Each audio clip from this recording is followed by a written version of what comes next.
అందరికి నమస్కారం. ఈరోజు వైఎస్ జగన్మోహన్ రెడ్డి గారు మనందరికీ పరిచయమైన వ్యక్తి.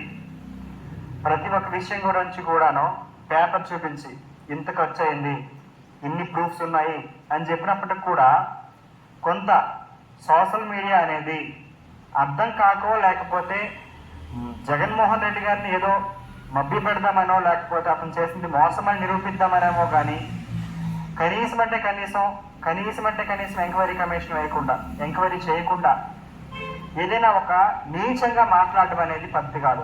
ఒక్కసారి జగన్మోహన్ రెడ్డి గారి హయాంలో ఏం జరిగింది, అసలు ఏం జరిగింది అనేది కూడా ఒక పేపర్ అనేది తీసుకొని నిజంగా జరిగిందా, అందులో మోసం ఉందా, అందులో తప్పు ఉందా అని చెప్పి తెలుసుకోకుండా నోటికి ఏమొస్తే అది మాట్లాడడం అనేది కరెక్ట్ కాదు.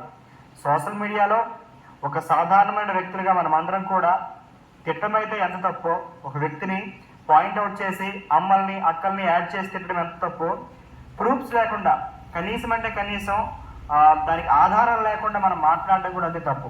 గుర్తుపెట్టుకోండి, తప్పు చేద్దామన్న వ్యక్తి ప్రతి ఒక్క వ్యక్తి కూడాను తాను తప్పించుకోవడం కోసం ఇంకొక వ్యక్తి మీద తోసేస్తాడు. ఎట్లాగో అట్లాగా మన దగ్గర ప్రూఫ్స్ లేకపోయినప్పటికీ నీ దగ్గర ఏది ఉంది, నువ్వు ఇచ్చేసినావు కనీసం మానవత దృక్పథంతో మాట్లాడుకుంటే ఆ రోజు ఏం జరిగింది, ఈరోజు ఏం జరుగుతుంది, సూపర్ 6 కార్యక్రమాలు ఏమవుతా ఉన్నాయి, జగన్మోహన్ రెడ్డి గారు చేసినటువంటి నవరత్న కార్యక్రమాలు ఏం జరిగినాయి, ఖర్చు ఎక్కడ జరిగింది, అభివృద్ధి ఎక్కడ జరిగింది, ఏ విషయంలో అభివృద్ధి జరిగింది, ప్రజలకు ఏమైనా ఉపయోగపడ్డాయా, ఇవన్నిటినీ కూడా మనం ఒకసారి దృష్టిలో పెట్టుకొని మాట్లాడుకుంటే బాగుంటుంది అని చెప్పి కూడా మరొకసారి మీ యొక్క సోషల్ మీడియాని నేను బతిమాలుతూ ఉన్నారో ఒకసారి గుర్తుపెట్టుకోండి అన్న.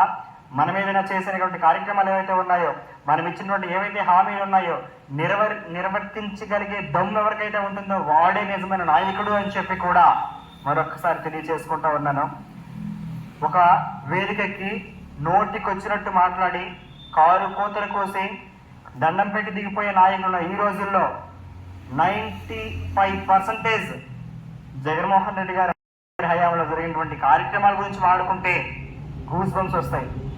ఒక నాయకుడు అనేవాడు నిజమైనటువంటి విశ్వాసం, విధేయత ఉన్న వ్యక్తిగా పని చేయాలి అంటే జగన్మోహన్ రెడ్డిలా చేయాలి అని చెప్పి కూడా మరొక్కసారి తెలియజేసుకుంటూ, జగన్మోహన్ రెడ్డి గారిని ఎవరైనా సరే తప్పుగా ఆలోచించుకున్న వ్యక్తులు ఎవరైనా ఏమైనా అనొచ్చు, కానీ మనం అతన్ని నమ్మిన వ్యక్తులం కాబట్టి ఒకసారి ఆలోచించండి. జగన్మోహన్ రెడ్డి ఎవరిని మోసం చేయలే, ఎవరి సొమ్ము తినేలా, సొమ్ము పంచి చెడ్డ వ్యక్తిగా మిగిలినటువంటి ఏకైక నాయకుడు ఎవరైనా ఉన్నారు అంటే జగన్మోహన్ రెడ్డి మాత్రమే. ఇది గుర్తుపెట్టుకోండి. మీరందరూ కూడా మంచి వాళ్ళే, మీరందరూ ఇంగిత జ్ఞానం ఉన్న వ్యక్తులే. గుర్తుపెట్టుకోండి, జగన్మోహన్ రెడ్డి గారు ఎవరి సొమ్ము తినలా, ప్రతి ఒక్క వ్యక్తికి పంచిన వ్యక్తి, ప్రతి ఒక్క వ్యక్తికి డబ్బులు ఇచ్చిన వ్యక్తి. అటువంటి వ్యక్తిని ఈరోజు మనం ఎట్లా ఇబ్బంది పెడుతున్నామో కూడా మనందరికీ తెలుసు. అయినా తప్పదు, నీచులతో ఉన్నప్పుడు నీచంగానే ఆలోచనలు వస్తూ ఉంటాయి.